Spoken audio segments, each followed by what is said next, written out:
శనివారం డిసెంబర్ 6, 1884. అధర్సేన్ శ్రీరామకృష్ణులకు ప్రియతమ భక్తుడు. అతడి వయస్సు 29 లేక 30 సంవత్సరాలు ఉండవచ్చు. కలకత్తాలో ఉత్తర ప్రాంతంలోని శోభా బజార్లో నివసించేవాడు. డిప్యూటీ మేజిస్ట్రేట్గా పనిచేసేవాడు. రోజంతా ఆఫీసులో కష్టపడి పనిచేశాక సాయంకాలం ఇంటికి వెళ్ళి కాళ్ళు చేతులు కడుక్కుని అక్కడ నుండి బాడుగు బండిలో దక్షిణేశ్వరానికి వెళ్ళేవాడు. అయితే శ్రీరామకృష్ణుల అమృతవాక్కులను వినటానికి అతడికి అంతగా అవకాశం ఉండేది కాదు.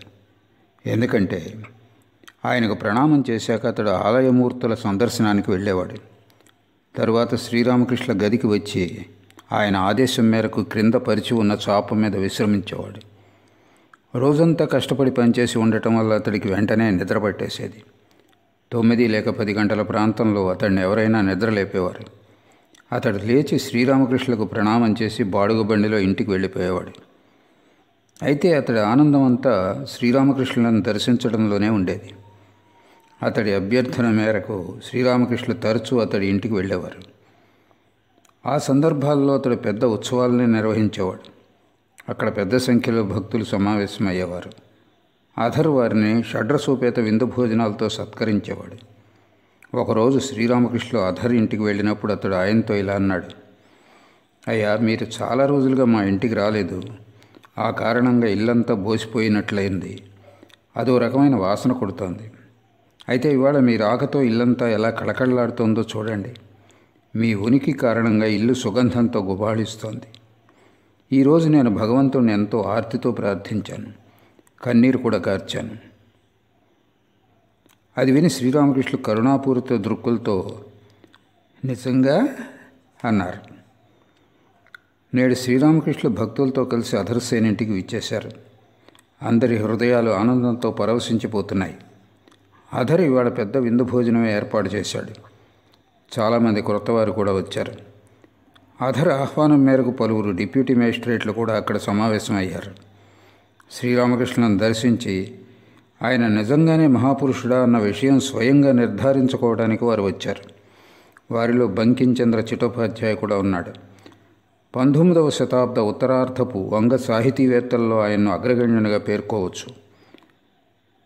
ఆధునిక వంగ సాహిత్యానికి రూపురేఖలు కల్పించింది ఆయనే. సామాజిక మతపరమైన ఇతివృత్తాలపైన ఆయన ఎన్నో పుస్తకాలు రచించాడు. సుప్రసిద్ధ వందేమాతర గీతం ఆయన రచించిన ఆనందమఠం అనే నవలలో ఉంది. ఆయన పైన పాశ్చాత్య సంస్కృతి ప్రభావం కూడా ఉంది. ప్రాచీన హిందూ గ్రంథాలకు నూతన వ్యాఖ్యానాలు చేసి ఆయన సామాజిక పరంగా విప్లవాత్మక మార్పులను ప్రతిపాదించాడు. శ్రీరామకృష్ణుల దరహాస్వాదనంతో భక్తులతో సంభాషిస్తున్నారు. అధర్ తన స్నేహితులను ఆయనకు పరిచయం చేశాడు. అధర్ బంకింను చూపుతూ శ్రీరామకృష్ణులతో, మహాశయ, ఈయన గొప్ప పండితుడు, ఎన్నో పుస్తకాలు కూడా రచించాడు. మిమ్మల్ని దర్శించడానికి వచ్చాడు. ఈయన పేరు బంకిం బాబు. అందుకు శ్రీరామకృష్ణులు నవ్వుతూ, బంకిం, వంగ భాషలో బంకిం అంటే వంగి ఉండటం అని అర్థం. ఏమండి, మీరు అలా వంగి ఉండటానికి ఏమిటి కారణం అని అడిగారు. బంకిం నవ్వుతూ, మహాశయ, అందుకు బూటు దెబ్బలే కారణం. అందరూ నవ్వారు. ఆంగ్ల సాహెబ్ల బూటు దెబ్బలు తిని నేను అలా వంగిపోయాను అన్నాడు బంకిం. శ్రీరామకృష్ణులు, పారవశ్య ప్రేమలో శ్రీకృష్ణుడు అలా వంగిపోయేవాడు. రాధాదేవి పట్ల ప్రేమ కారణంగా అతడి శరీరం అలా త్రిభంగిగా అయిపోయి ఉండేదని అతడి రూపం గురించి కొంతమంది వ్యాఖ్యానం ఇస్తుంటారు. శ్రీకృష్ణుడు నలుపు రంగులో ఎందుకు ఉండేవాడో తెలుసా? పైగా అంత కూరచగా కేవలం 3.5 మూరల ఎత్తులో ఎందుకు ఉండేవాడు? భగవంతుడు దూరంగా ఉన్నంత వరకు ఆయన అలాగే కనిపిస్తాడు. దూరం నుండి చూసినప్పుడు సముద్రపు నీరు నీలిరంగులో కనిపించడం లాంటిది అది. అయితే ఆ నీటికి సమీపంగా వెళ్ళి దాన్ని చేతిలోనికి తీసుకున్నట్లయితే అది అటుపైన నీలిరంగులో ఉండదు, శ్వేతవర్ణంలో పారదర్శకంగా ఉంటుంది. దూరం నుండి చూడటం వల్ల సూర్యుడు కూడా చిన్నగా కనిపిస్తాడు. సమీపానికి వెళ్ళే కొద్దీ అలా చిన్నగా కనిపించడు. భగవంతుని యథార్థ స్వరూపం తెలుసుకున్నప్పుడు ఆయన నీలం రంగులోనూ ఉండడు, కురచగానూ ఉండడు. అయితే అది సుదూరమైన విషయం. సమాధి స్థితిని పొందకుండా ఆ విషయం అవగతం కాదు. నేను నువ్వు ఉన్నంత వరకు నామరూపాలు కూడా ఉంటాయి. సర్వము భగవంతుని లీలయే. నేను నువ్వుల ఎరుక ఉన్నంత వరకు భగవంతుడు నానా రూపాలుగా వ్యక్తమవుతూనే ఉంటాడు. శ్రీకృష్ణుడు పురుషుడు, శ్రీమతి రాధాదేవి అతడి శక్తి, ఆద్యాశక్తి. వారిద్దరూ పురుష ప్రకృతులు. యుగళమూర్తి అర్థమేమిటో తెలుసా? పురుషుడు ప్రకృతులు అభేదాలు. వాటి మధ్య ఎటువంటి భేదము ఉండదు. ప్రకృతి లేకుండా పురుషుడు ఉండలేడు, అలాగే పురుషుడు లేకుండా ప్రకృతి ఉండలేదు. వీటిలో ఒకదాన్ని చెప్పినట్లయితే దానికి తోడుగా రెండవ దాన్ని కూడా అర్థం చేసుకోవాల్సి ఉంటుంది. ఇది అగ్ని, దాని దాహక శక్తి వంటిది. దాహక శక్తి లేకుండా అగ్నిని గురించి మనం ఆలోచించలేం. అదేవిధంగా అగ్నిని వదిలిపెట్టి కేవలం దాహక శక్తిని మాత్రమే కూడా ఊహించలేం. అందుకే యుగళమూర్తిలో శ్రీకృష్ణుని దృష్టి రాధ వైపు, రాధ దృష్టి శ్రీకృష్ణుని వైపు ఉంటుంది. రాధ గౌరవర్ణంలో ఉంటుంది, మెరుపుల. అందుకే కృష్ణుడు పీతాంబరాలు ధరిస్తాడు. దానితో పాటు ఆమె నీలమణి కూడా ధరిస్తుంది. రాధ పాదాలకు గజ్జెలు కడుతుంది. అందుకే కృష్ణుడు కూడా గజ్జెలు కడతాడు. అంటే పురుష ప్రకృతుల మధ్య బాహ్యాభ్యంతరాలలో పొంతన ఉంది. శ్రీరామకృష్ణులు ఈ మాటలు ముగించేసరికి బంకిం, ఆయన స్నేహితులు ఆంగ్లంలో మెల్లగా మాట్లాడుకోసాగారు. శ్రీరామకృష్ణులు నవ్వుతూ బంకిం తదితరులతో, ఏమండి మీరందరూ ఆంగ్లంలో ఏం మాట్లాడుకుంటున్నారు అని అడిగారు. అందరూ నవ్వారు. అందుకు అధర్, అయ్యా ఇంతవరకు మీరు చెప్పిన విషయాలను గురించే, శ్రీకృష్ణుని రూపం గురించి మీరు ఇచ్చిన వ్యాఖ్యానం గురించే మాట్లాడుకుంటున్నాం అన్నాడు. శ్రీరామకృష్ణ నవ్వుతూ, నాకు ఒక తమాషా కథ గుర్తుకొచ్చి నవ్వొస్తోంది. ఒక కథ చెప్తాను వినండి. ఒకసారి క్షురకుడు ఒకడు ఒక పెద్ద మనిషికి క్షౌరం చేయటానికి వెళ్ళాడు. క్షౌరం చేస్తున్నప్పుడు ఆ పెద్ద మనిషికి కొద్దిగా ఘాటు పడింది. వెంటనే ఆయన డ్యామ్ అని అరిచాడు. అయితే ఆ కుర్రవాడికి డ్యామ్ అంటే అర్థమేమిటో తెలియదాయే. అతడు తన క్షౌరం కత్తి ఇతర సామాగ్రిని అంతటిని పక్కన పెట్టి చొక్కా చేతులు మడుచుకున్నాడు. అది శీతాకాలం. పిదప పెద్ద మనిషితో ఇలా అన్నాడు, ఇందాక నువ్వు నన్ను డ్యామ్ అన్నావు, దాని అర్థమేమిటో నువ్వు చెప్పి తీరాలి. అందుకు ఆ పెద్ద మనిషి, తమ్ముడు ఆ పదానికి విశేషమైన అర్థం అంటూ ఏమీ లేదులే, నువ్వు నీ క్షౌరం పని కానివ్వు, అయితే కాస్త జాగ్రత్తగా చెయ్యి అన్నాడు. కానీ క్షురకుడు అంత సులభంగా వదిలే రకం కాదు. ఆ పెద్ద మనిషితో ఇలా అన్నాడు, డ్యామ్ అన్న పదానికి అర్థం మంచిదైన పక్షంలో నేను డ్యామ్, మా నాన్నగారు డ్యామ్, మా 14 తరాలు డ్యామ్. అందరూ నవ్వారు. కానీ దానికి చెడు అర్థం వస్తే నువ్వు డ్యామ్, మీ నాన్నగారు డ్యామ్, మీ 14 తరాలు డ్యామే, వట్టి డ్యామే కాదు, డ్యామ్ డ్యామ్ డ్యామ్ డ్యామ్. అందరూ గొల్లు నవ్వసాగారు. నవ్వులు సద్దుమణిగాక బంకిం సంభాషణ ప్రారంభించాడు.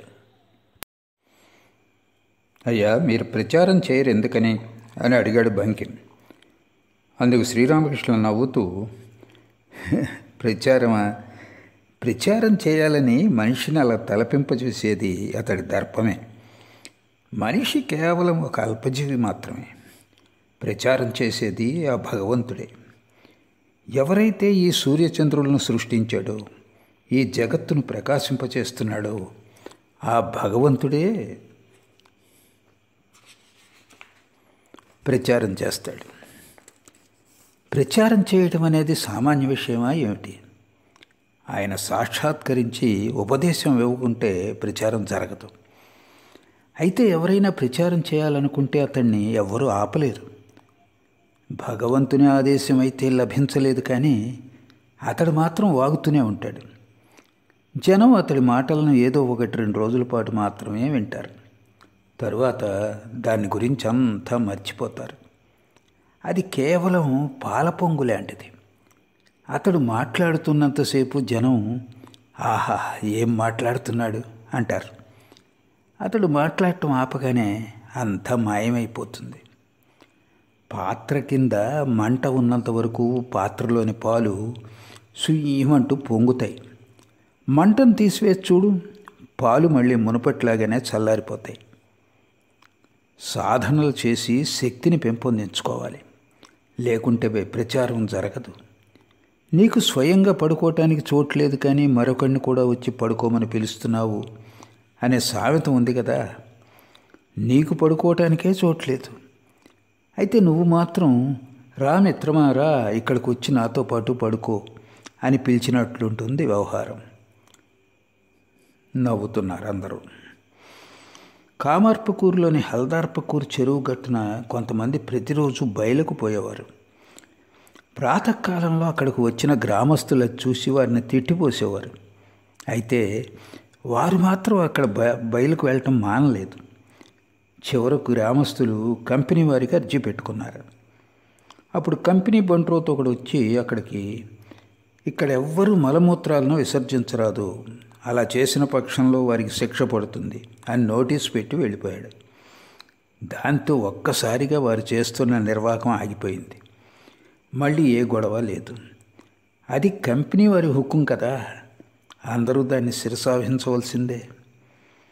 అదేవిధంగా భగవంతుడు సాక్షాత్కరించి ఆదేశం ఇచ్చినట్లయితే అప్పుడు ప్రచారం చేయవచ్చు, లోకశిక్షణ చేయవచ్చు. లేకుంటే నీ మాటలు వినేవారెవరు? అందరూ శ్రద్ధగా ఈ మాటలను వింటున్నారు. శ్రీరామకృష్ణులు మరల బంకింతో, మీరు గొప్ప పండితులు కదా, ఎన్నో పుస్తకాలు కూడా రచించారు. మనిషి కర్తవ్యాలు ఏమిటంటారు? మరణం తర్వాత అతడికి తోడుగా వెళ్ళేవి ఏమిటి? మీరు పరలోకాలను విశ్వసిస్తారు కదా. అందుకు బంకిం, పరలోకాల అవేమిటండి అని అడిగాడు. శ్రీరామకృష్ణులు, అవును, జ్ఞానం పొందిన తర్వాత మరణిస్తే అప్పుడు పరలోకాలకు వెళ్ళవలసిన అవసరం ఉండదు, పునర్జన్మ ఉండదు. కానీ జ్ఞానం ప్రాప్తించినంత వరకు, భగవల్లబ్ధి కలిగినంత వరకు సంసారంలోకి తిరిగి రావాల్సి ఉంటుంది. ఏ విధంగానూ తప్పించుకోలేము. అటువంటి వ్యక్తికి పరలోకాలు కూడా ఉండనే ఉంటాయి. అయితే జ్ఞానప్రాప్తి పొందాక, భగవద్దర్శనం కలిగాక, ముక్తిని గడించాక మళ్ళీ రావాల్సిన పని లేదు. ఉడకపెట్టిన ధాన్యాన్ని నాటితే అది మొలకెత్తదు. అదేవిధంగా ఎవరైనా వ్యక్తి జ్ఞానాగ్నిలో పరిపక్వత చెందితే అటు పిమ్మట అతడు సృష్టి విలాసంలో పాల్గొనలేడు, సంసార జీవితం గడపలేడు. కామినీ కాంచనాల పట్ల అతడికి అనురక్తి ఉండదు. ఉడకపెట్టిన ధాన్యాన్ని పొలంలో నాటడం వల్ల ఏం ప్రయోజనం? బంకిం నవ్వుతూ, అయ్యా, మరి అలాగైతే కలుపు మొక్కల వల్ల కూడా ఎలాంటి ప్రయోజనమూ ఉండదు అన్నాడు. అందుకు శ్రీరామకృష్ణులు, అయితే నువ్వు జ్ఞానిని కలుపు మొక్క అనలేవు. భగవంతుడి దర్శనం పొందినవాడు అమృత ఫలాన్ని ప్రాప్తించుకున్నవాడు అవుతాడు. అంతేకాని అది ఏదో సొరకాయో గుమ్మడికాయో కాదు. అతడికి పునర్జన్మ ఉండదు. పృథ్వీలో కానీ, సూర్యలోకంలో కానీ, చంద్రలోకంలో కానీ ఎక్కడా వారికి మళ్ళీ జన్మించాల్సిన అవసరం ఉండదు. ఉపమాన ప్రమాణం ఏకపక్షం అయింది. మీరు పండితులు, తర్కం చదవలేదా? ఎవరైనా వ్యక్తి పులిలాగా భయంకరంగా ఉన్నాడు అన్నారంటే దాని అర్థం ఆ వ్యక్తికి పులిలా భయంకరమైన తోకో లేక కొండముఖమో ఉందని కాదు కదా. అందరూ నవ్వారు. నేను కేశవసేన్తో కూడా ఇదే విషయం చెప్పాను. అతడు నన్ను, మహాశయ, పరలోకం అనేది ఉందంటారా అని అడిగాడు. నేను ఉందని చెప్పలేదు, లేదని చెప్పలేదు. కుమ్మరి కుండలను ఎండలో ఎండబెడతాడు. వాటిలో పచ్చి కుండలు ఉంటాయి, కాల్చిన కుండలు ఉంటాయి. ఒక్కోసారి పశువులు వాటిని తొక్కివేస్తాయి. కాల్చిన కుండలు కనుక పగిలిపోతే కుమ్మరి వాటిని పారేస్తాడు. అయితే పచ్చి కుండలు పగిలిపోయినప్పుడు అతడు వాటిని మళ్ళీ తీసుకుంటాడు. తీసుకువచ్చి నీటితో తడిపి ఆ మట్టిని సారి మీద వేసి మళ్ళీ కొత్త కుండలు తయారు చేస్తాడు. పచ్చి కుండలను అతడు పారవేయడు. అందుకే నేను కేశవతో ఇలా అన్నాను. పచ్చిగా ఉన్నంత వరకు, అంటే పరిపక్వం కానంత వరకు కుమ్మరి నిన్ను వదలడు. జ్ఞానం ప్రాప్తించినంత వరకు, భగవద్ దర్శనం కానంత వరకు కుమ్మరి మళ్ళీ నిన్ను సారి మీద వేస్తాడు. అతడు నిన్ను వదలడు సుమా. అంటే మళ్ళీ మళ్ళీ ఈ సంసారంలోకి రావాల్సిందే, తప్పించుకునే మార్గం లేదు. భగవంతుణ్ణి ప్రాప్తించుకున్నప్పుడు మాత్రమే ముక్తి. అప్పుడే కుమ్మరి నిన్ను వదులుతాడు. ఎందుకంటే అటువంటి వ్యక్తి ద్వారా ఈ మాయా సంసారంలో ఏ పని జరగదు. జ్ఞాని మాయకు అతీతంగా వెళ్ళినవాడు. మాయా సంసారంలో అతడికి ఏం చేయగలడు? కానీ ఈ మాయా సంసారంలో లోక శిక్షణ నిమిత్తం భగవంతుడు కొందరు జ్ఞానుల్ని అట్టి పెడతాడు. లోకులకు ఉపదేశించడానికి జ్ఞాని విద్యామాయను ఆశ్రయించుకొని ఈ లోకంలో జీవిస్తాడు. తన పని కోసం భగవంతుడు వారిని ఈ ప్రపంచంలో నిలిపి ఉంచుతాడు. శుకుడు, శంకరాచార్యులు ఇందుకు ఉదాహరణ. ఇలా అంటూ శ్రీరామకృష్ణులు నవ్వుతూ బంకింతో, అది సరే, మానవుని కర్తవ్యాలు ఏమిటంటారు అని అడిగారు. బంకిన్ నవ్వుతూ, అయ్యా, వాటి గురించి మీరు అడిగితే ఆహార నిద్ర మైథునాలనే చెప్తాను అన్నాడు. శ్రీరామకృష్ణులు తీవ్రంగా, నువ్వు వట్టి సిగ్గుమాలిన వాళ్ళ ఉన్నావే. రాత్రింబవళ్ళు నువ్వు ఏ అయితే చేస్తావో అదే నీ నోటి నుండి వెలువడుతుంది. మనిషి ఏది తింటే అవే త్రేన్పులు వస్తాయి. ముల్లంగి తింటే ముల్లంగి త్రేన్పులే వస్తాయి. కొబ్బరి తింటే కొబ్బరి త్రేన్పులే వస్తాయి. రాత్రింబవళ్ళు నువ్వు కామినీ కాంచనాల్లోనే వసిస్తున్నావు. అందుకే నీ నోటి నుంచి అవే మాటలు వస్తున్నాయి. కేవలం విషయ వస్తువుల గురించి చింతన చేయటం వల్ల లెక్కలు కట్టే బుద్ధి వచ్చి పడుతుంది. మనిషి వంచకుడు అవుతాడు. అందుకు మారుగా భగవచ్చింతన చేయటం వల్ల మనిషికి సరళ స్వభావం చేకూరుతుంది. ఇందాక నువ్వు మాట్లాడేవే, అటువంటి మాటలను భగవత్ సాక్షాత్కారం పొందిన వారెవ్వరూ మాట్లాడరు. భగవచ్చింతన లేనట్లయితే, వివేక వైరాగ్యాలు లేనట్లయితే కేవలం పాండిత్యంతో ఏమిటి ప్రయోజనం? మనస్సు కామినీ కాంచనాల పట్ల నిలిచి ఉన్నట్లయితే పాండిత్యం వల్ల ఒరిగేదేముంది? గద్దలు, రాబందులు ఎంతో ఎత్తులో ఎగురుతూ ఉంటాయన్నమాట నిజమే. అయితే వాటి దృష్టి మాత్రం కింద ఉన్న పీనుగుల గోతిపైనే ఉంటుంది. పండితుడు ఎన్నో పుస్తకాలు, శాస్త్రాలు చదివాడన్నమాట నిజమే. అతడు శ్లోకాలను గడగడా వల్లించగలడు, పుస్తకాలను రాసి ఉంటాడు. అయితే స్త్రీల పట్ల ఆసక్తి కలిగి ఉండి ధనం, పేరు, ప్రతిష్టలను సారవస్తువులుగా భావించినట్లయితే అతడు ఎటువంటి పండితుడు? మనస్సుని భగవంతుని పట్ల నిలవనట్లయితే అతడు పండితుడు ఎలా కాగలడు?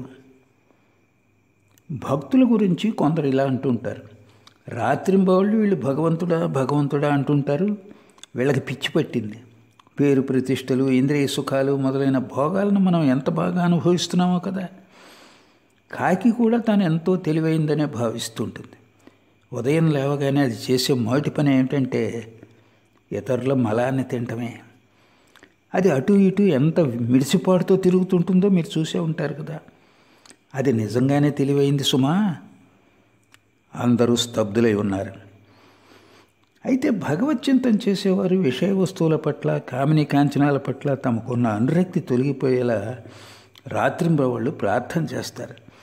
వారికి విషయ సుఖాలనే రసం చేదుగా తోస్తుంది. హరిపాదపద్మాలనే సుధ తప్ప మరేది వారికి రుచించదు. వారి స్వభావం హంస స్వభావం లాంటిది. హంస ముందు పాలు, నీళ్లను కలిపి ఉంచినట్లయితే అది నీటిని వదిలిపెట్టి పాలను త్రాగుతుంది. మరి హంస గమనాన్ని మీరు చూసే ఉంటారు కదా. అది తిన్నగా ఏకదిశలో వెళుతుంది. శుద్ధ భక్తుని గమనం కూడా కేవలం భగవంతుని వైపుకు మాత్రమే మరలి ఉంటుంది. అతడికి వేరే ఏమీ అక్కర్లేదు, వేరే ఏమీ రుచించదు. ఇలా అంటూ బంకింతో మృదువుగా, మీరు అన్యథా భావించకండి అన్నారు శ్రీరామకృష్ణులు. అందుకు బంకిం, అయ్యా, నేను ఇక్కడికి వచ్చింది తీయని మాటలు వినటానికి కాదు అన్నాడు. శ్రీరామకృష్ణులు బంకింతో, సంసారం అంటే కామినీ కాంచనాలే. వీటినే మాయ అంటారు. అవి భగవంతుణ్ణి చూడనివ్వకుండా, ఆయన గురించి ఆలోచించనివ్వకుండా అడ్డుపడుతున్నాయి. ఒకరిద్దరు పిల్లలు పుట్టాక భార్యాభర్తలు అన్నా చెల్లెళ్ల వలె జీవించాలి. సర్వదా భగవంతుడి గురించే సంభాషిస్తూ ఉండాలి. అలా చేయటం వల్ల ఇద్దరి మనస్సులు భగవంతుని వైపుగానే పయనిస్తాయి. అప్పుడు భార్య ఆధ్యాత్మిక పథంలో సహాయరాలుగా ఉంటుంది. పశు ప్రవృత్తి తొలగిపోయినదే భగవదానందాన్ని ఆస్వాదించలేం. పశు ప్రవృత్తి వదిలిపోయేలా భగవంతుని ప్రార్థించాలి. వ్యాకుల మనస్కులవై ప్రార్థన చేయాలి. ఆయన అంతర్యామి కదా. ప్రార్థన హృదయాంతరాళాల్లో నుండి వచ్చినట్లయితే ఆయన దాన్ని విని తీరుతాడు. ఇకపోతే కాంచనం. నేను పంచవటి దిగువన గంగానది ఒడ్డున కూర్చుని రూపాయి మట్టి, రూపాయి మట్టి, మట్టే రూపాయి, రూపాయి మట్టే అంటూ ఆ రెంటిని గంగలో పారేశాను. రూపాయి మట్ట, అయ్యా మీ వద్ద 4 పైసలుంటే వాటిని పేదవాళ్ళకి ఇవ్వవచ్చు కదా. రూపాయి కనుక మట్టి అయిన పక్షంలో దయా పరోపకారం వంటివి వనరించలేమే అన్నాడు బంకిం. అందుకు శ్రీరామకృష్ణులు బంకింతో, దయ పరోపకారమా? పరోపకారం చేస్తానంటానికి నీకెంత ధైర్యం? మనిషి ఆడంబరంగా అటు ఇటు తిరుగుతుంటాడు. అయితే అతడు నిద్రపోతున్నప్పుడు ఎవరైనా నిలబడి అతని నోట్లో మూత్రం పోసినా సరే అతడికి తెలియను కూడా తెలియదు. నోరు నిండిపోతుంది. అప్పుడు అతడి అహంకారం, స్వాతిశయం, దర్పం అన్నీ ఎక్కడికి పోయినట్లు? సన్యాసి కామిని కాంచనాలను పరిత్యజించాలి. వాటిని అతడు మళ్ళీ స్వీకరించలేడు. ఉమ్మి వేసినవాడు మళ్ళీ దానిని నాకడు. సన్యాసి ఎవరికైనా ఏమైనా ఇస్తే అలా ఇచ్చింది తాను కానని అతడికి తెలుసు. దయ అనేది భగవంతునికి చెందింది. మనిషి ఏం దయ చూపగలడని? దానం, గీనం అన్నీ రాముడి సంకల్పం మీదనే ఆధారపడి ఉంటాయి. యథార్థ సన్యాసి మానసికంగానూ త్యజిస్తాడు, బాహ్యంగానూ త్యజిస్తాడు. బెల్లం తినని వ్యక్తి వద్ద బెల్లం ఉంచడం కూడా మంచిది కాదు. అతడు తన వద్ద బెల్లం ఉంచుకుని బెల్లం తినవద్దని ఇతరులకు చెప్తే వారు అతడి మాటలు వినరు. గృహస్థులకు ధనం అవసరమే. ఎందుకంటే అతడికి భార్యాబిడ్డలు ఉన్నారు కాబట్టి. భార్యాబిడ్డలకు తిండి పెట్టడానికి అతడు సంచయం చేయవలసి ఉంటుంది. పక్షి, ఫకీరు సంచయం చేయరు అనే లోకోక్తి ఒకటి ఉంది. అయితే పక్షికి పిల్లలు పుట్టినట్లయితే అది వాటి కోసం ఆహారాన్ని ముక్కున కరుచుకొని తెస్తుంది. అంటే పక్షి కూడా సంచయం చేయవలసి వస్తుంది. అందుకే గృహస్థుకు ధనం అవసరం అవుతుంది. తన కుటుంబాన్ని పోషించాలి కదా. గృహస్థు యథార్థ భక్తుడైన పక్షంలో అతడు అనాసక్త భావంతో తన కర్తవ్యాలను నిర్వర్తిస్తాడు. కర్మఫలం అంటే లాభ నష్టాలు, సుఖదుఖాలను అతడు భగవంతుడికే సమర్పించి వేస్తాడు. రాత్రింబవళ్ళు భక్తి కోసం ఆయన్ను ప్రార్థిస్తాడు. మరేమీ కోరుకోడు. దీనినే నిష్కామ కర్మ అంటే అనురక్తి లేకుండా కర్మ చేయటం అంటారు. సన్యాసి కూడా కర్మలన్నింటినీ నిష్కామభావంతో చేయవలసి ఉంటుంది. అయితే గృహస్థుల మళ్ళీ అతడికి లౌకిక కర్తవ్యాలు ఉండవు. గృహస్థు నిష్కామభావంతో ఎవరికైనా ఏదైనా దానం చేసినట్లయితే నిజానికి అతడు తనకే ఉపకారం చేసుకుంటున్నాడు, పరోపకారం కాదు. సకల భూతాల్లోనూ భగవంతుడు విరాజిల్లుతున్నాడు. గృహస్థ అలా చేయటం వల్ల ఆ భగవంతుణ్ణే సేవించినట్లు అవుతుంది. భగవంతుణ్ణి సేవించటం వల్ల అతడు తనకు తానే ఉపకారం చేసుకున్నట్లు అవుతుంది, కానీ పరోపకారం కాదు. సర్వభూతాల్లోనూ భగవంతుణ్ణి సేవించడం అంటే ఇదే. కేవలం మనుషుల్లోనే కాదు, జీవజంతువుల్లో కూడా ఎవరైనా భగవంతుణ్ణి సేవించినట్లయితే, పేరు ప్రతిష్టలను, మరణానంతరం స్వర్గాన్ని ఆకాంక్షించినట్లయితే, ఎవరినైతే సేవిస్తున్నాడో వారి నుండి ప్రతిఫలంగా ఏమీ కోరనట్లయితే, ఈ విధంగా సేవించినట్లయితే అది యథార్థమైన నిష్కామ కర్మ, అనాసక్త కర్మ చేసినట్లే అవుతుంది. ఈ విధంగా నిష్కామ కర్మ చేసిన వ్యక్తి తనకు తానే మేలు చేసుకున్నవాడు అవుతాడు. దీనినే కర్మయోగం అంటారు.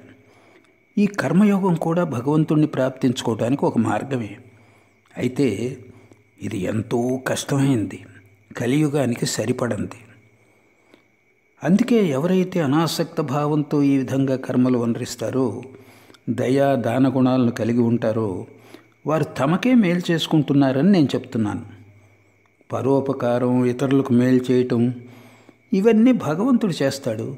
జీవుల కోసం ఎవరైతే ఈ సూర్యచంద్రులను, తల్లిదండ్రులను, పువ్వులు పళ్ళను, ధాన్యాన్ని సృష్టించాడో ఆ భగవంతుడు, తల్లిదండ్రులు నీ పట్ల కనపరిచే ప్రేమ ఆ భగవంతుని ప్రేమే.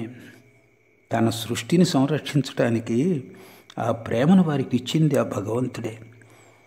దయాళువులో నువ్వు చూస్తున్న దయ భగవంతుని దయే. అది నిస్సహాయ జీవులను కాపాడటానికి ఆయన ఇచ్చింది. నువ్వు దయ చూపినా సరే లేకున్నా సరే ఆయన ఏదో ఒక విధంగా తన పనిని జరిపిస్తాడు. ఆయన పనిని అడ్డుకునేదంటూ ఏదీ ఉండదు సుమా. మరైతే మానవుడి కర్తవ్యం ఏమిటి? భగవంతుని వద్ద శరణాగతి నొందటమే, మనోవ్యాకులతతో ఆయన దర్శనానికై ఆయన్ని ప్రార్థించడమే. ఇంతకంటే మరేముంది? ఒకసారి శంభు నాతో ఇలా అన్నాడు, అయ్యా, అనేక ఆసుపత్రులు, డిస్పెన్సరీలు కట్టించాలన్నది నా కోరిక. అలా చేయటం వల్ల బీద సాధులకు ఎంతో మేలు జరుగుతుంది. అందుకు నేను ఇలా అన్నాను, వాటిని అన్నిటినీ అనాసక్త భావంతో చేస్తే అది చెడ్డదేమి కాదు. అయితే భగవంతుని పట్ల హృదయపూర్వకమైన భక్తి లేనట్లయితే ఆ విధంగా అనాసక్తులై ఉండటం చాలా కష్టం. పైగా అనేక పనుల్లో తలమునకలన్నట్లయితే అనురక్తి ఎటువైపు నుండి వచ్చి పడుతుందో తెలియనైనా తెలియదు. నిష్కామ భావంతో పనిచేస్తున్నానని నువ్వు తలంచవచ్చు, కానీ బహుశా కీర్తికాంక్ష అప్పటికే వేళ్ళూనే ఉండవచ్చు.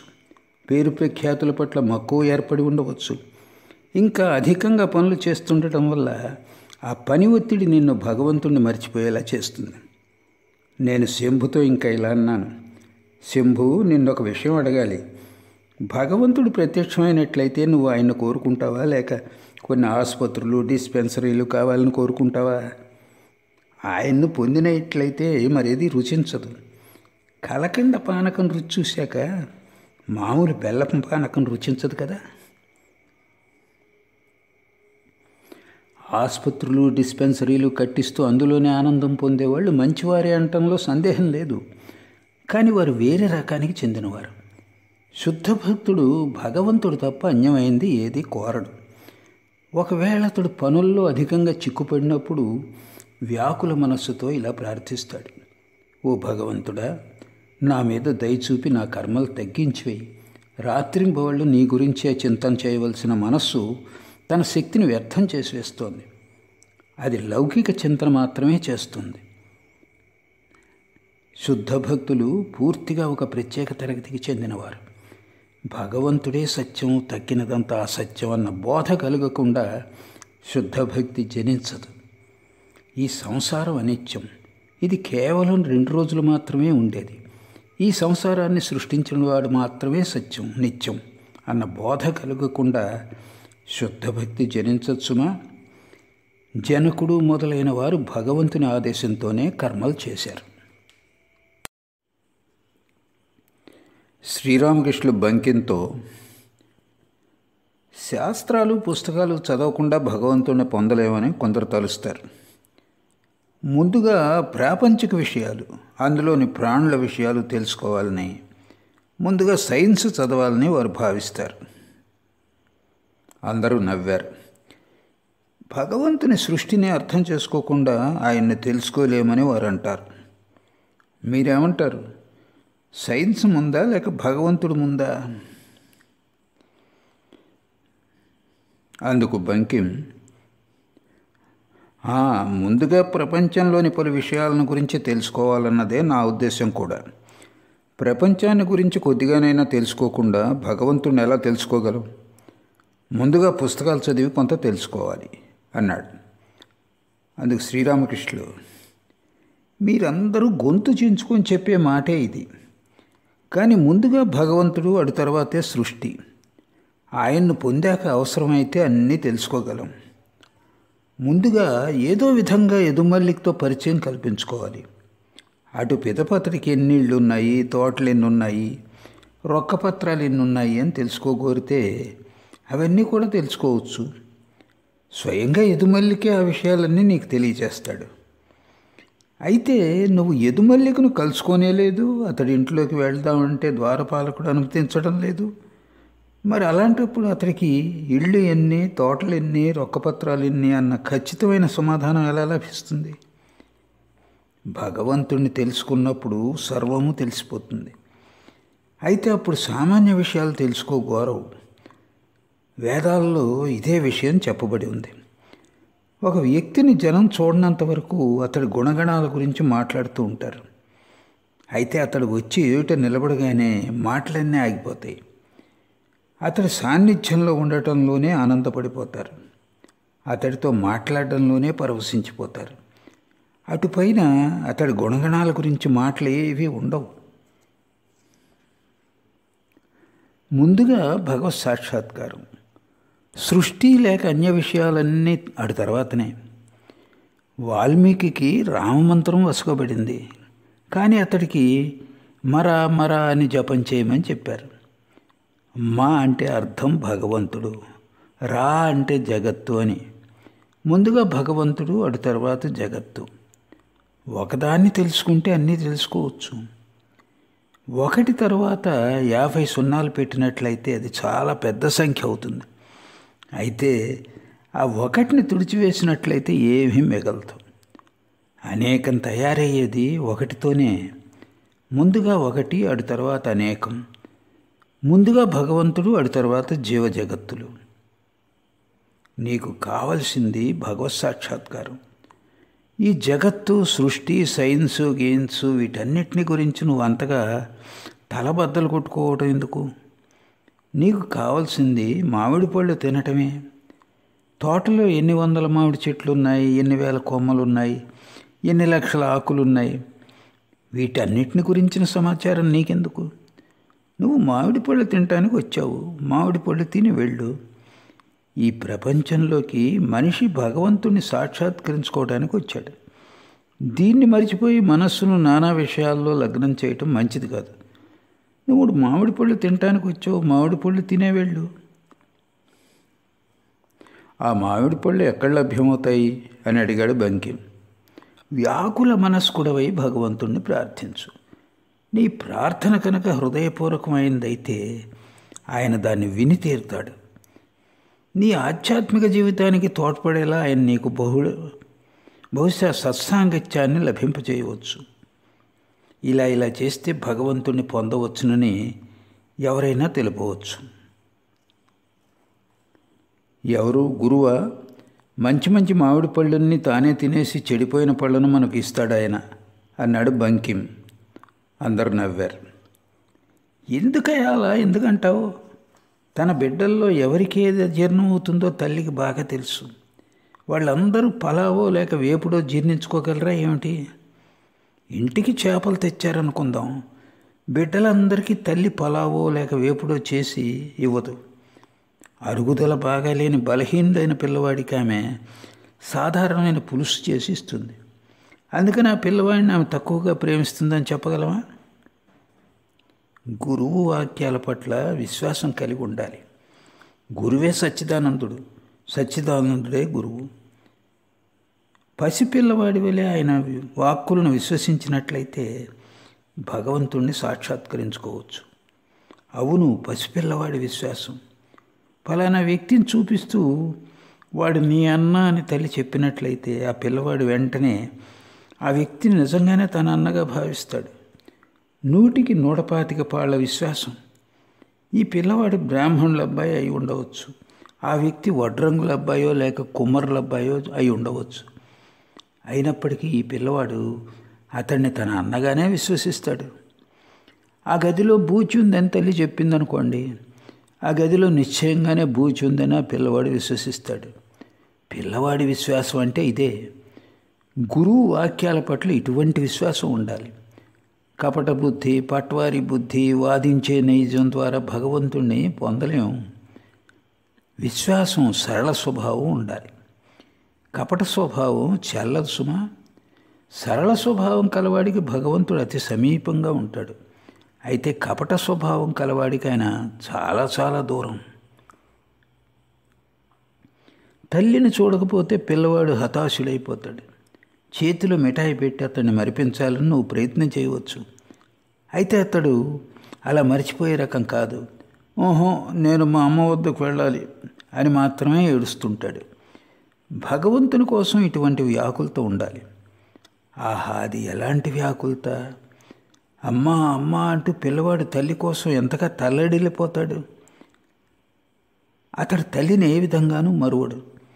ఎవరికైతే సంసారంలోని సుఖాలన్నీ రుచిహీనంగా తోస్తాయో, ఎవరికైతే డబ్బు, పేరు ప్రతిష్టలు, దేహ సుఖాలు, ఇంద్రియ సుఖాలు ఇవన్నీ బొత్తిగా రుచించవో, అతడు మాత్రమే అమ్మ అమ్మ అంటూ జగజ్జనని దర్శనం కోసం తల్లడిల్లిపోతాడు. తన పనులన్నిటినీ పక్కన పెట్టి అమ్మ పరుగు పరుగున వచ్చేది అతడి వద్దకే. ఆహా, ఆ వ్యాకులతే అసలైన విషయం. నువ్వు ఏ మార్గం గుండా వెళ్ళినా సరే, హిందూ, ముసల్మాన్, క్రైస్తవం, శాక్తం, వైష్ణవం లేక బ్రహ్మ సమాజం, అసలు విషయం వ్యాకులతే. భగవంతుడు అంతర్యామి. నువ్వు తప్పు మార్గం గుండా వెళ్ళినా సరే వ్యాకులత ఉంటే చాలు, ఆయనే మళ్ళీ నిన్ను సరైన మార్గంలో ప్రవేశపెడతాడు. పైగా అన్ని మార్గాల్లోనూ తప్పులున్నాయి.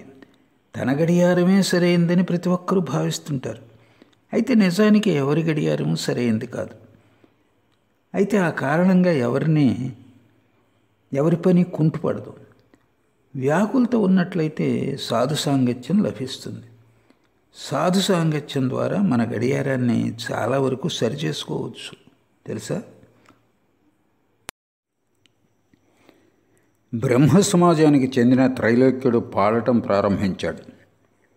శ్రీరామకృష్ణుల కీర్తన కాస్త వింటూనే తటాలను లేచి నిలబడి బాహ్యస్పృహ కోల్పోయారు. సమాధి స్థితిలో సంపూర్ణంగా అంతర్ముఖులైపోయారు. ఆయన చుట్టూ భక్తులు వలయాకారంలో నిలబడ్డారు. గుంపును తోసుకుంటూ బంకిం శ్రీరామకృష్ణులకు దగ్గరగా వచ్చి తదేక దృష్టితో ఆయన్ను చూడసాగాడు. బంకిం మునుపు ఎన్నడూ ఎవరినీ సమాధి స్థితిలో చూసింది లేదు.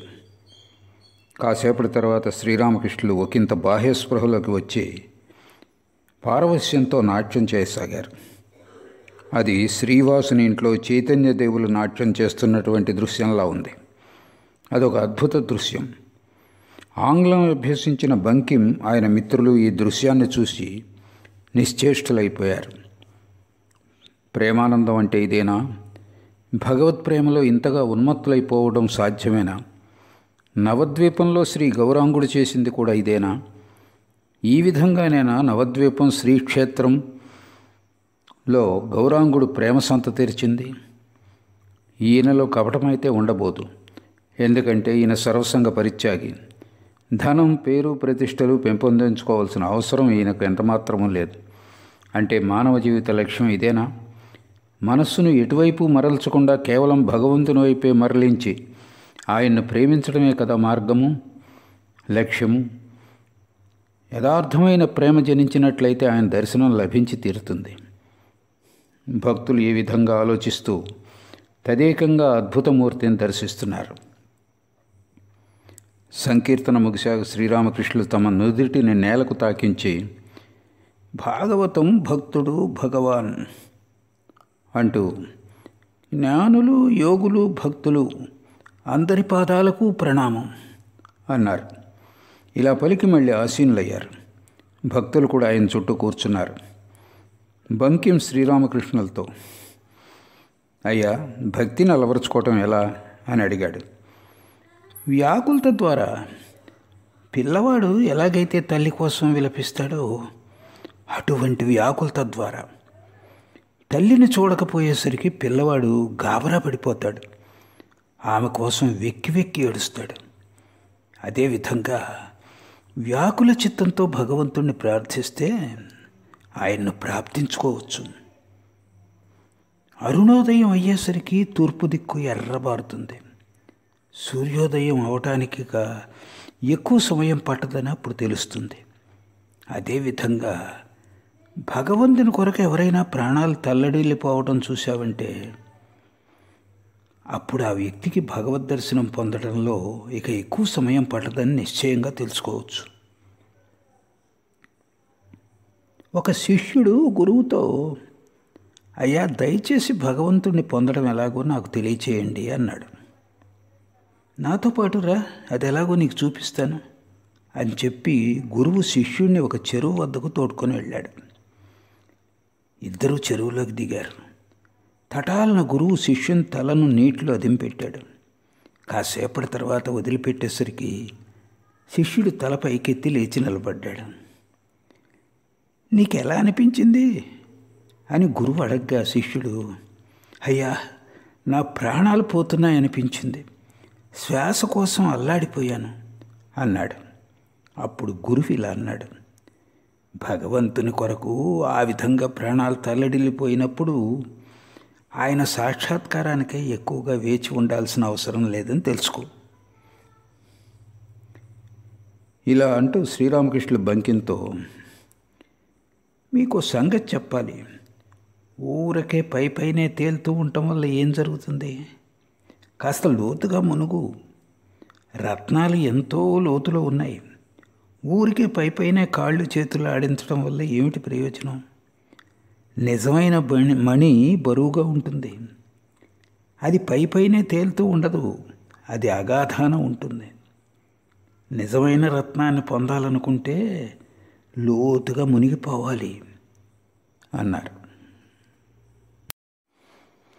అయ్యా, మేమేం చేయగలం? మాకు వీపు మీద బెండ్లు కట్టబడి ఉన్నాయి, అవి మమ్మల్ని మునగనివ్వటం లేదు అన్నాడు బంకిం. అందరూ నవ్వారు. అందుకు శ్రీరామకృష్ణులు, భగవంతుణ్ణి స్మరించినట్లయితే పాపాలన్నీ తొలగిపోతాయి. ఆయన నామంతో కాళ్ళుడి బంధాలన్నీ తెగిపోతాయి. నువ్వు లోతులోకి మునిగి తీరవలసిందే, లేకుంటే రత్నం లభించదు. ఒక పాట విను. మునుగవే లోతుకు మునుగవే మనసా, మునుగవే లోతుకు మునుగవే మనసా, సర్వేషు సౌందర్య సంద్రంబునందు అట్టడుగు లోతులను అందగలవేని ప్రభు ప్రేమరత్నము పొందెదవచట, మునుగవే లోతుకు మునుగవే మనసా, వెదుకవే హృదయాన వెదుకవే మనసా, వెదుకవే దానిలో బృందావనంబు, శ్రీకృష్ణచంద్రుండు క్రీడించునెప్పుడు, భక్త బృందము కూడి పాడియాడుచును, మునుగవే లోతుకు మునుగవే మనసా, సర్వేషు సౌందర్య సంద్రంబునందు. వెలిగింపవే మనస వెలిగింపు జ్యోతి, వెలిగింపవే నిత్య విజ్ఞాన దీప్తి, ఆరకుండగజేయుమాదీప శిఖను నిరతము కదలక నీడెందమందు, మునుగవే లోతుకు మునుగవే మనసా, సర్వేషు సౌందర్య సంద్రంబునందు. నీ పడవనెవ్వరు నెట్టుచున్నారు, గట్టిదవు నేలపై పట్టి త్రోయుచును, అతడని గురువని అనియక వీరు భావింపు మా గురుపద పద్మములను, మునుగవే లోతుకు మునుగవే మనసా, సర్వేషు సౌందర్య సంద్రంబునందు అట్టడుగు లోతులను అందగలవేని ప్రభు ప్రేమరత్నము పొందెదవు అచట, మునుగవే లోతుకు మునుగవే మనసా. అందరూ మంత్రముగ్ధులై పాట విన్నారు. శ్రీరామకృష్ణులు మళ్ళీ సంభాషణ కొనసాగించారు. ఆయన బంకింతో, కొందరు మునగటానికి ఇష్టపడరు, దేవుడు దేవుడు అని అతిగా చేసి చివరకు పిచ్చివాళ్ళం అవ్వాలా ఏమిటి అంటుంటారు వాళ్ళు. భగవత్ ప్రేమలో ఉన్మత్తులైన వాళ్ళ గురించి చెబుతూ వాళ్ళకి పిచ్చి పట్టింది అంటూ ఉంటారు వీరు. అయితే సచ్చిదానందం అనేది అమృత సాగరం అని వీరు ఎరుగరాయే. ఒకసారి నేను నరేంద్రుణ్ణి అడిగాను, ఒక పాత్రలో పానకం ఉందనుకో, నువ్వు ఏగవై ఉన్నావు అనుకో, అప్పుడు నువ్వు ఆ పానకాన్ని ఎక్కడ కూర్చుని తాగుతావు? అందుకతడు, నేను పాత్ర అంచున కూర్చుని ముక్కు చాచి త్రాగుతాను అన్నాడు. ఎందుకు? పాత్ర మధ్యలోకి దూకి తాగటంలో హాని ఏమిటి అని అడిగాను. అలాంటప్పుడు నేను పానకానికి అతుక్కుపోయి చచ్చిపోతాను అన్నాడు నరేంద్రుడు. అప్పుడు నేను ఇలా అన్నాను, నాయన, సచ్చిదానంద రసం అలాంటిది కాదు, అది అమృత రసం. అందులో మునగటం వల్ల మనిషి మరణించడు, అమరుడవుతాడు. అందుకే నేను చెప్పటం లోతుగా మునుగు అని. ఏమాత్రం భయపడవద్దు, మునగటం వల్ల అమరుడు అవుతావు. బంకిం శ్రీరామకృష్ణులకు వంగి నమస్కారం చేశాడు. అక్కడ నుండి సెలవు తీసుకొని ఉన్నాడు. అయ్యా, నేను మీరు అనుకున్నంత అవివేకిని ఏమీ కాదు. నేను మిమ్మల్ని ప్రార్థించేది ఒక్కటే, దయచేసి ఒకసారి మా ఇంటికి వచ్చి మీ పాదధూళితో దాన్ని పావనం చేయండి అని అడిగాడు బంకిం. అందుకు శ్రీరామకృష్ణులు, మంచిదే, భగవంతుని సంకల్పం ఉంటే నేను రాగలను అన్నారు. అక్కడ కూడా మీరు భక్తులను చూడగలరు అన్నాడు బంకిం. శ్రీరామకృష్ణులు నవ్వుతూ, ఎలాంటి భక్తులు? గోపాల గోపాల, కేశవ కేశవ అంటూ ఉండేలాంటి భక్తులా అన్నారు. అందరూ నవ్వారు. ఒక భక్తుడు, అయ్యా, ఏమిటా గోపాల గోపాల కథ అని అడిగాడు. అందుకు శ్రీరామకృష్ణులు నవ్వుతూ, అయితే కథ చెప్తాను విను. ఒక చోట స్వర్ణకారుడి దుకాణం ఒకటి ఉండేది. అక్కడ పనిచేసేవారందరూ మంచి వైష్ణవ భక్తులుగా పేరుగాంచారు. వారి కంఠంలో జపమాల, నొసట తిలకం ధరించి చేతిలో జపమాల సంచి పట్టుకుని ఉండేవారు. సర్వదా హరినామం ఉచ్చరిస్తూ ఉండేవారు. ఇంచుమించు వారిని సాధువులనే చెప్పవచ్చు. కానీ పొట్టపోసుకునే నిమిత్తం భార్యాబిడ్డలను పోషించేందుకై వారు స్వర్ణకారులుగా పనిచేస్తుండేవారు. వారు భక్తిపరులను విని అనేక మంది కొనుగోలుదారులు వారి దుకాణానికే వచ్చేవారు. తమ బంగారం లేక వెండి విషయంలో వారు మోసం చేయరనే ఉద్దేశంతో. కొనుగోలుదారులు దుకాణంలోకి ప్రవేశించినప్పుడు అక్కడి పనివాళ్ళు హరిహరి అని ఉచ్చరిస్తూ తమ పని చేసుకుంటూ ఉండేవారు. కొనుగోలుదారులు వచ్చి కూర్చోగానే పనివాళ్లలో ఒకడు కేశవ కేశవ కేశవ అని అరుస్తాడు. కాసేపటి తర్వాత మరొకడు గోపాల గోపాల గోపాల అంటాడు. వారు మరికొంతసేపు మాట్లాడిన తర్వాత మూడో పనివాడు హరిహరి హరిహరి అంటాడు. కొనుగోలుదారుల లావాదేవీలు ఒక కొలిక్కి వస్తున్నప్పుడు నాలుగో వ్యక్తి హర హర హర హర అని అరుస్తాడు. వీరి భక్తి శ్రద్ధలను చూసి కొనుగోలుదారులకు ఎంతో నమ్మకం ఏర్పడుతుంది. నిశ్చింతగా వారికి డబ్బులు ఇస్తారు. వీరు ఎన్నటికీ మోసం చేయరని వారికి గట్టి నమ్మకం కలుగుతుంది. కానీ అసలు విషయం ఏమిటో తెలుసా? కొనుగోలుదారులు వచ్చినప్పుడు కేశవ కేశవ అన్నవాడు వీరందరూ ఎవరు అని అడుగుతున్నాడు. అంటే కొనుగోలుదారులు ఎంత మేరకు తెలివైన వారు అని అతడు అడుగుతున్నాడు. గోపాల గోపాల అన్న వ్యక్తి ఉద్దేశం వీరు ఆవుల మంద లాంటి వారే అని. హరిహరి అన్న వ్యక్తి అలా అనడంలో అంతరార్థం వీరు ఆవుల మంద లాంటి వారే అయినప్పుడు మరి వీరిని హరించి వేయనా అంటే దోచుకోనా అని. చివరగా హర హర అన్న వ్యక్తి వీరు ఆవుల మంద లాంటి వారే కాబట్టి వీరిని తప్పక హరించవచ్చు అని సూచిస్తున్నాడు. చూసావు కదా, అటువంటి భక్తులు కూడా ఉన్నారు. అందరూ నవ్వారు. బంకిం సెలవు తీసుకున్నాడు. ఏదో ఆలోచిస్తున్నాడు. గది తలుపు వద్దకు వెళ్ళాక తన ఉత్తరీయం జారిపోయిందన్న సంగతి గ్రహించాడు.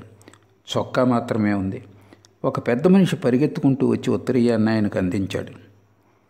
అక్కడ ఉన్న భక్తుల్లో శరత్, సన్యాళ్ళు బ్రాహ్మణులు, కానీ అధర్ స్వర్ణకారుల కులానికి చెందినవాడు. అక్కడ ఉంటే అధర్ ఇంట్లో భోజనం చేయవలసి వస్తుందేమోనన్న ఉద్దేశంతో వారిద్దరూ త్వరగా వెళ్ళిపోయారు.